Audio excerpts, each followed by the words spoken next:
Mistakes are the necessary steps in the learning process. Once they have served their purpose, they should be forgotten and not repeated. What is defeat? Nothing but education, nothing but the first step to getting better.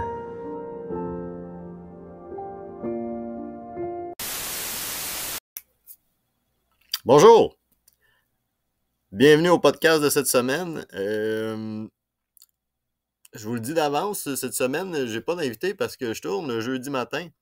La raison est fort simple. Comme cadeau de fête des pères, j'ai reçu un virus de la garderie et j'ai cancellé mon invité, Dave, David Césaire. On va se reprendre. On va me faire plaisir qu'on se jase. Puis en plus d'être un super analyste et un gros fan de football et de heavy metal. Fait que, ouais, on a hâte d'en apprendre là-dessus. Mais ouais, non, ça fait 3 jours que je suis KO et donc je tourne la journée même où est-ce que ça va sortir. Ou pas, si John ne reçoit pas à temps. La veille. Bref, c'est ça. Pas d'invité cette semaine. Je pourrais toujours prendre un toutou, le mettre à côté de moi, puis faire parler avec une voix anglaise en disant qu'il s'appelle Will. À vous de voter pour la semaine, pour dans 2 semaines. Mais c'est ça. On pourrait créer un personnage et ce serait plaisant. Sinon, j'espère que vous avez aimé le petit vidéo réconfortant de Monsieur Vince Lombardi. Pour ceux qui ne le connaissent pas, le trophée du Super Bowl a son nom. Bon, hein, donc, c'est quand même un grand entraîneur. Ce que je voulais dire surtout, pourquoi j'ai pris cette vidéo-là, c'est parce que le football et le flag football se rejoignent quand même beaucoup, hein, à quelques détails près, et c'est empreint d'une grande histoire et de tradition. Et parmi ces traditions-là, il y en a une qui rejoint ces deux sports-là et plusieurs autres sports, c'est la poignée de main à la fin du match. Et je me suis dit, ça revient de où ça? J'ai fait des recherches parce que tant qu'à être alité ou dans la salle de bain, je vous passe les détails. J'ai fait ça et j'ai rapidement trouvé que dans le fond, c'est surtout une question de respect, mais pas juste un respect envers l'autre équipe ou la ligue, mais c'est une question de respect envers le sport lui-même. Donc, si jamais vous êtes fâché après avoir perdu un match, mais prenez quand même 10 secondes pour aller faire ça. Hein? Je veux dire, c'est ce qu'on apprend aux enfants, puis ils sont capables de le faire. Je pense que vous êtes tous rendus des adultes qui sont capables de le faire aussi en gérant leurs émotions. On va commencer. On va commencer avec D1. J'ai regardé, je suis resté, j'ai vu les 2 matchs. Bon, là, ça fait quelques jours, mais il y avait Old School et... Oh, c'est vrai, avant ça, félicitations à Monsieur Terry qui a réussi son bold prediction de D2 de la semaine passée qui était Jack Rapids allait perdre contre le Free Agent Team, mais allait gagner contre la Horde. Donc, toutes mes félicitations, Terry. D1, Brossard. Écoute, je vais couper encore avant d'y aller dans D1 et je vais vous dire la semaine prochaine, dans le fond, dans 3-4 jours, je ne serai pas présent. Je m'en vais dans un mariage. Oui, hein, je vais me raser, puis je vais être propre, puis je vais me laver. Bref. Fait qu'il y a 3 boys qui vont s'occuper du podcast. Les 3 chums de gars de 28-3. Ils vont filmer ça entre eux autres, puis ils vont m'envoyer ça. Et moi, la semaine d'après, ben là, je vais vous faire le bulletin de mi-saison. Parce que là, il y en a qui sont à 4 games, il y en a qui sont à 5. C'est pas... Bon, bref. Dans 2 semaines, vous avez le bulletin de mi-saison. On part pour vrai. D1. Old School versus Hotla. Je pense que la thème principale de la D1 au complet, c'est quand votre QB est là, ça va bien. Donc, Old School, Nick Blais est là et ça va bien. Là, maintenant, c'est Brad Evans qui tente de reprendre la place laissée par Steve. Et c'est quand même une très grande place. Ouais, mais c'est ça. C'est une très, très grande place. Et Old School, c'est une machine bien huilée. Donc, on regarde les stats. Nick Blais a malheureusement pas réussi mon bold prediction. J'avais dit qu'il ferait aucune passe incomplète. Est-ce que c'est de sa faute? Est-ce que c'est de la faute de l'équipe? On va dire que c'est de la faute à tout le monde. Quand même 213 verges contre 136 de Brad. 5 touchés. Hein? C'est... De l'autre côté, Mathieu et Craig ont été les cibles avec Ryan assez principales du carrière, mais tandis que Old School a été plus Vincent, le centre, qui fini avec 11 catchs, 103 verges. C'est une bonne journée. Par contre, c'est la défensive, je crois, qui a été la plus impressionnante. C'est Maxime Senez, le rusher de Old School, qui a fini avec 4 sacs. Je sais pas pour vous autres, là, mais un sac de carrière, comme moi, ça arrive. 2, OK. 3 dans une game. 4 sacs, là, moi, je suis pas un excellent carrière, je commence, mais 4 sacs, je commencerais à me sentir pressé de lancer. Et quand on est pressé de lancer, ça donne des passes moins précises, d'où les 3 interceptions de Brad. Mais c'est aussi le bon placement de la défensive. La semaine prochaine, en 3 jours, j'arrête pas de dire la semaine prochaine, Old School a off aussi. Bonne décision, parce que le 24 juin, d'habitude, ils sont pas à jeun, ou ils peuvent juste pas être là. Excellent choix, les boys. Mais Hotla s'en vont rencontrer KLB. Je vais en parler dans quelques instants. Je vais le dire tout de suite d'avance, je vois à moins que quelqu'un revienne au jeu pour Hotla, KLB va remporter ce match-là. Je dirais même qu'ils vont le remporter, même si les frères Plourde ne sont pas là. Mais je leur ai parlé, là, ça a l'air que j'ai parlé au carrière, là, ça a l'air que leurs voyages de pêche sont finis ou quelque chose comme ça. D'ailleurs, ils ont intérêt à être là. Ils ont 2 matchs la semaine prochaine. Donc, je crois qu'ils vont gagner contre Hotla. Mais les boys d'Hotla, ça ne veut pas dire que j'ai la vérité infuse. Donc, gênez-vous pas pour me montrer que je me trompe. Alright. Le deuxième match qui était KLB contre Iron Wolf. La marque finale, c'est 46-24 pour KLB. Mais à la demi, c'était 12-12.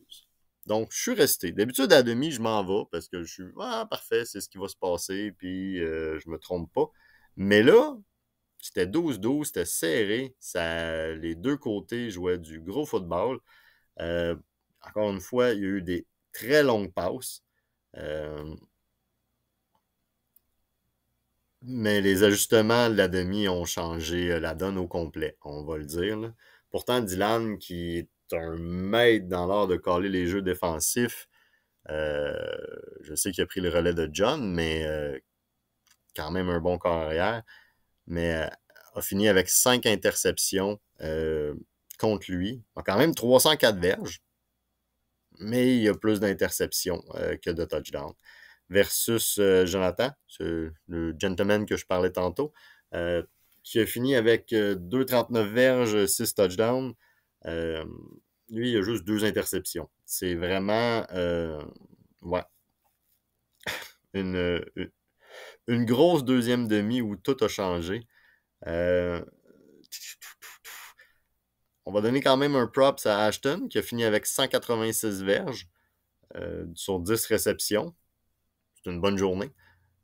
Puis, de l'autre côté, le ballon a été un peu mieux distribué. Alex Vallière, 5 réceptions. Vincent, 5 réceptions. Maxime, 4 réceptions. Alex, 3 réceptions. Versus les boys d'Iron Wolf, qui est Ashton, 10 réceptions. Devin, 9. Après ça, c'est 1-1. Fait que des fois, il y a eu des passes échappées aussi. Il y a eu, je vous dirais, en D1 et en D2, un nombre, et pourtant il ne mouillait pas, incalculable de flags qui n'ont pas été captés ce week-end.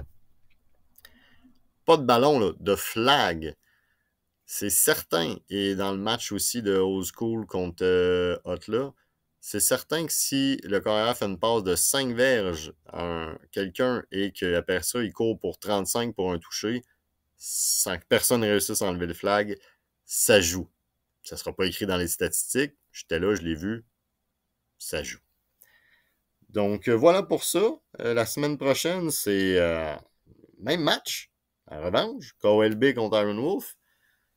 Ce coup-là, je vais dire que KLB va arriver préparé, bien sûr, mais Iron Wolf encore plus. Ils vont avoir... je pense qu'ils vont vouloir leur revanche. Et ça devrait finir encore la première demi 12-12, mais je crois que la deuxième demi va être plus serrée. Et Iron Wolf va tirer leur épingle du jeu. Donc voilà pour ma prédiction. Ça ne veut pas dire que j'aime pas les gars de KLB non plus.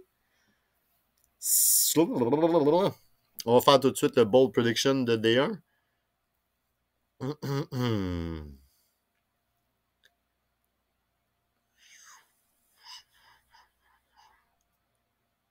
OK. Joe Plourde, carrière de KLB qui joue 2 matchs, un à midi, une à 1h30. Ah my god, une mouche. C'est l'été. On est l'été depuis hier. Les mouches sont sorties. Va finir son week-end avec 15 passes de toucher. 16. Va finir son week-end avec 16 passes de toucher. Donc, Monsieur Plourde, rendu à 16, t'arrêtes. Voilà. Et c'est ça. C'est mon bold prediction de D1. Donc, questions, commentaires, n'hésitez toujours pas à me dire ça. On va maintenant passer en D2. OK, Division 2. Désolé, j'ai coupé. Je vais me chercher une arme. Si elle revient, je suis prêt. Excellent. Division 2, Brossard, dimanche passé, le Upset Week, les games où rien a eu du sens.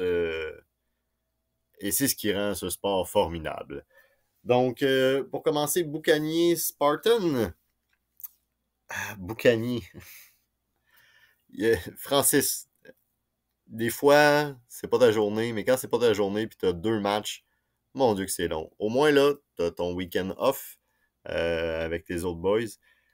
Je pense que c'est sur la 3e passe du match c'est une interception pour 6 points. J'enlève rien à l'interception. Je me rappelle plus, je suis désolé. Surtout que j'ai pas vu le match, j'étais en train de jouer. Donc, c'était... C'est long, hein? Alec, oui, c'est ça. Mais la défensive des Spartans, c'est surtout G.F. Lawrence avec 6 tackles, 1 interception et la passe rabattue sur le 4e essai à la fin du match. C'est ça qui a beaucoup aidé les Spartans. Avery non plus n'a pas eu une grosse game. 2 touchdowns, 3 interceptions. C'est toujours un touchdown de plus que Francis, mais c'est à peu près 50 verges en moins par la passe, 156, 108. Bon, 48 pour les méticuleux. Ouais. Donc, bravo les Spartans d'avoir gagné ce match-là. Après ça, on s'est tout dit, ah, wow, les Boucaniers ont perdu. Ils vont vraiment tout donner dans le match contre les 28-3. 28-3, bon, highlight du match. John arrête de faire des pauses puis va te guérir. Self-respect, bro. Ensuite, si j'ai bien compris quand je parlais avec M. Cadorette, c'est que notre ami commun Nick Hertz a aussi bien joué qu'il a été bon arbitre durant le week-end. By the way, il se vend des montres, ça s'appelle les Fitbit, je pense. Puis là, ça compte tes pas dans la journée. Fait que si tu veux que ça t'aide, Nick, quand tu rêves pour compter les 7 verges, tu as juste à regarder ta montre, puis avancer, puis déposer la poche à 7. Voilà. C'est pas ça notre commanditaire, mais ça pourrait l'être pour les refs de la Ligue. Qui sont un peu rouillés ou qui commencent. Faut tout commencer en quelque part. Oui. Donc, on avait... Gab a quand même bien joué. Gabriel Cadorette, 3 touchdowns, 3 interceptions, 146 verges. Je dis quand même, mais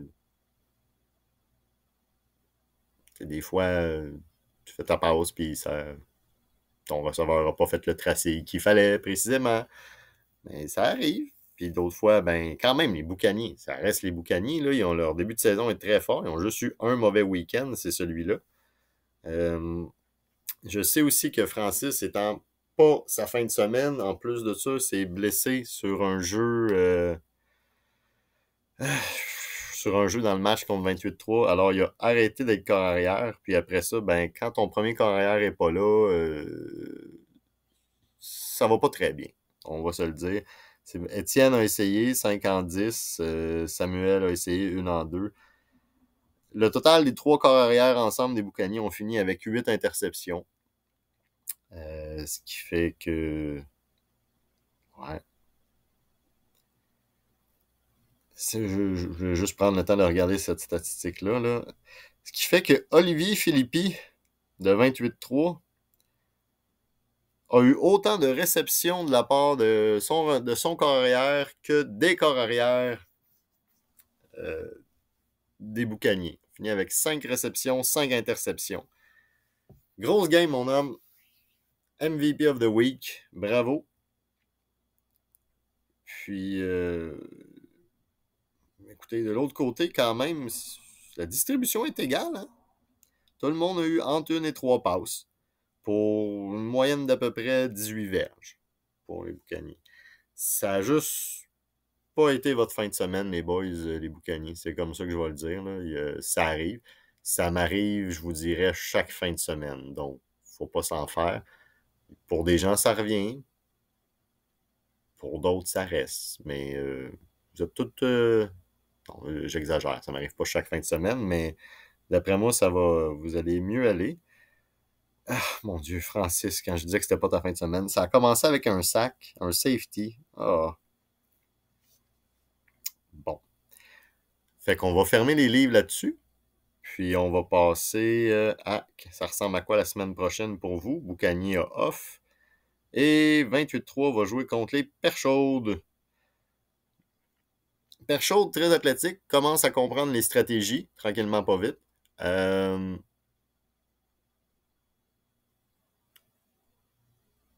Pour l'expérience, je vais quand même, surtout John, si t'es là, t'es capable de faire utiliser un autre muscle que ton bras, genre ta tête, puis de prendre le temps d'être avec Cadeau, puis de former la relève, puis d'expliquer des choses, puis de pas te blesser. Je pense que 28-3 va gagner ce match-là. Ça va être serré, mais ils vont le gagner. Les autres matchs, après ça, les Perchaudes vont jouer contre Red Nutskins. Red Nutskins qui avait off la semaine passée. Red Nutskins va gagner.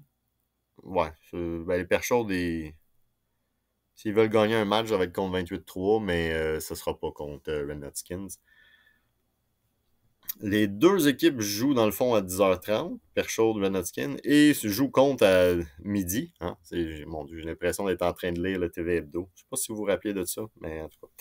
Et puis à 10h30, Red Nutskins se prend contre la Horde, que je vais parler dans pas long. Et ça va dépendre quel corps arrière est là, mais je crois bien que Red Nutskins va l'emporter.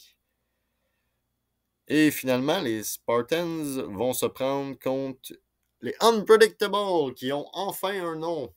Toujours pas tous leurs joueurs, mais enfin un nom. Fait qu'on commence tous en quelque part.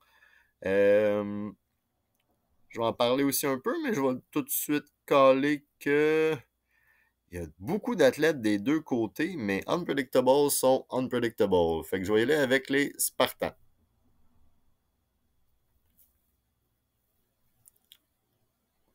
Par une possession sur la dernière drive. Voilà. OK. Unpredictable Jackrabbits. Oh mon Dieu. Je veux même pas aller voir mes stats. J'ai joué une game de boîte, ce qui affecte le restant de l'équipe quand t'es corps arrière. Robert, de son côté, a été excellent. Il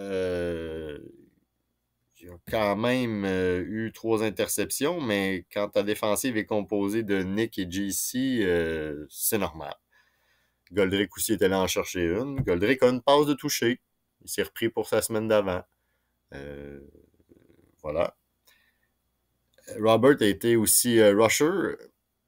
Solide rusher. C'est probablement une des raisons pourquoi j'ai lancé comme de la boîte tout le match. Et que, tu sais, quand on dit les 1 point comptent dans la vie, là, le match s'est terminé par 1 point de différence. Et j'ai réussi aucun 1 point du match et aucun 2 points du match. Donc voilà. Faites vos conversions. Sinon, ben, c'est ça, c'est un petit peu difficile pour moi de déclarer quelle performance des joueurs d'Unpredictable, mais je peux dire que Deventi et Barbara ont bien joué. Deventi a fini avec 8 réceptions, 56 verges, 3 touchdowns. Et Barbara est toujours là où il faut, quand il faut. C'est votre deuxième victoire Unpredictable et toutes mes félicitations pour vrai. Vous l'avez mérité. Le match a commencé à 5 contre 6. J'ai peut-être pris ça un peu cool à 5 contre 6 pour finalement rester dans ce mode-là aussi après. Puis, c'est pas une bonne idée de rester dans ce mode-là. Donc, c'est ça. Il nous reste un match, et non le moindre. Jack Rabbit contre la Horde. Bon,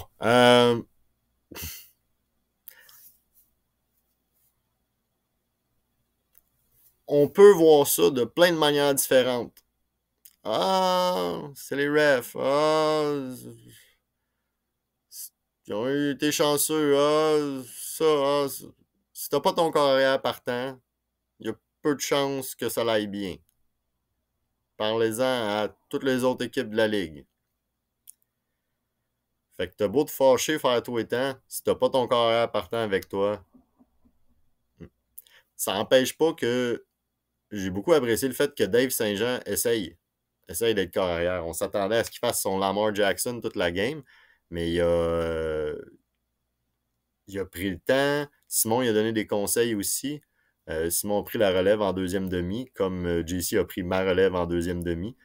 Pas pour les mêmes raisons, c'est parce que mon bras est en train de tomber. Puis, ben, Dave, je pense qu'il a juste perdu patience, mais Simon, s'il avait commencé le match, je pense que ça n'aurait pas été le même résultat. Ça a fini 27-13. Encore une fois, j'ai pas full envie de voir mes statistiques. Fait qu'on va passer à Dave a eu 86 verges, un touchdown. Bon, il a lancé 2 interceptions. Les 2 interceptions, c'est moi qui les ai fait. Puis c'est un hasard, puis l'autre un addon. Fait que faut pas t'en faire avec ça. Ça arrive. Les receveurs, ça a l'air que j'ai visé beaucoup Nick Blais. Bon, ben, good. Nick, César. Roxane qui a un touché. Ma saison est faite. Je peux arrêter de jouer maintenant. C'est probablement l'autre raison pourquoi j'ai juste arrêté ça. Alright. L'autre côté, des athlètes. Mathieu, Loz. 4 réceptions, 3 réceptions. 35 verges, 41 verges. Frédéric, ouais. Grosse game. Puis Jay Paulin à la défensive, 6 tackles. Mathieu, encore une fois, qui a pris une interception aussi. Francis, le frère de David, si je ne m'abuse, avec un sac. C'est ça. Je pourrais dire plein d'autres choses sur ce match-là. L'important, c'est d'avoir du fun. En gros, je parle pas juste de ce match-là, je parle de la ligue au complet.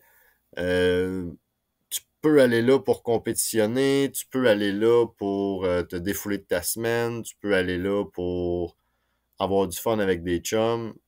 Moi, c'est principalement ça que je fais. Fait qu'après ça, quand que ça rencontre pas les mêmes attentes au niveau de la compétition, puis qu'il y a une équipe qui déconne plus que l'autre, ben c'est sûr qu'à un moment donné, pas que ça clash, mais ça fait juste comme ouais, ben moi je suis là pour avoir du fun. Fait que soit je vais en faire tout seul dans mon coin avec mes chums, ou soit vous allez participer à ce fun-là. C'est tout. Ouais, c'est ça. Bold prediction du week-end prochain.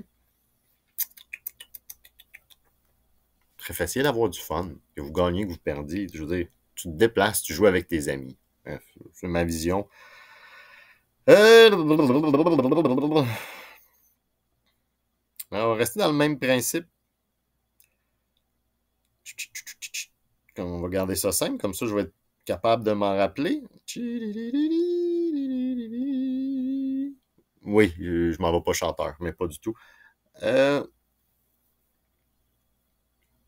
Miles, en fin de semaine prochaine, va finir. Lui aussi joue 2 matchs avec contre les Perchauds puis contre la Horde. C'est un petit peu plus tough. Il va finir avec 12 passes de toucher. Voilà mon bold prediction précisément pour ces 2 matchs-là. Donc, Miles, encore une fois, t'arrêtes à 12, t'es rendu à 12. Puis sinon, ben, dans ce cas-là, personne ne va t'en parler si tu prends des temps morts pour t'assurer d'en scorer un dernier de plus pour que mon bold prediction soit correct. Voilà. Ça fait le tour de cette semaine. Puis, je vais en rajouter un autre. Barbara va avoir 2 touchés. Un offensif, un défensif. Je te fais confiance. Désolé, cette semaine, c'était un peu plus dull. Il n'y a pas d'invité. Je suis tout seul. Je sais pas si vous avez remarqué mes yeux, là, mais on dirait que j'ai besoin d'un soluté. Sur ça, je vais retourner me coucher. Puis, je vous souhaite un bon week-end. Amusez-vous. Blessez-vous pas. J'espère, Francis, que tu vas mieux. Que tous ceux qui avaient des petits bobos, ça va guérir. Puis, c'est ça. Comme d'habitude, amusez-vous. Blessez-vous pas. Peace. Ciao.